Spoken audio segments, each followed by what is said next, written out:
No, I don't think it's a snub towards the OPEC countries, but I think what it does reflect is on the part of the consuming nations, they very much feel that they are in an energy supply crisis. So just not on the basis of a potential SPR release from the United States, but we're also seeing measures to introduce energy rationing across the Eurozone, for instance. So these are measures that are not taken in amply supplied oil market conditions. When you look at the structure of forward curves, they're very much telling you that this is not a market that is well supplied, that there is some considerable supply shock going forward over the rest of 2022. I don't think, though, that this is really going to push OPEC Plus to try and increase the scale of their production increases at a faster pace, that they're still going to roll over with the slightly more than 400,000 barrels a day per month for the May levels going forward. And I think what this may do is just be the ammunition OPEC Plus needs to say, well, look, there is oil available out there. You can draw down on the reserves.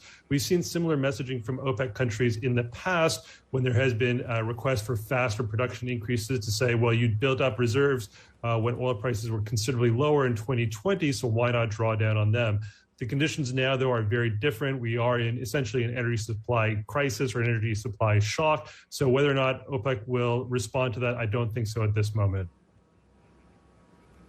And of course, we still have the shortfall of Russian barrels and indeed the Russia risk premia in the market. Is that something that OPEC Plus is likely to address when they get together today? You know, Ed, I think it's interesting. We're at the Atlantic Council Global Energy Forum earlier on this week, speaking to some of these major producers and policymakers. They're saying OPEC is not a political organization. We're going to look at the market from a demand-supply perspective, and we're not going to react to what we're seeing with Russia, which is, of course, a major component of that OPEC Plus alliance. But I think it's going to be interesting when we get the commentary from these major producers about how they see this market evolving into the future and what they can actually do to address the situation that the market is in right now.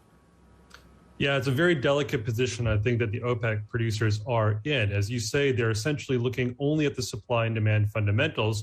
And from that perspective, conditions in the oil market today are not enormously different than what they were, say, in February or the start of February, that Russia is still producing oil. It is still exporting oil. There isn't a material disruption to that flow of crude coming out from Russia. It is only essentially a political variable or a political blockage that is preventing it from getting out to the markets, similar to what we have imposed on Iran, on Venezuela from the U.S. and other countries. So I think OPEC is squarely focused on what is the actual material supply and demand in the market right now, regardless of what kind of political pressures might be placed on producers. And they're counting essentially every barrel that could be produced, whether or not it's sanctioned or not. So I think they are going to be trying to ignore somewhat the political scenario and just squarely focus on the supply and demand conditions.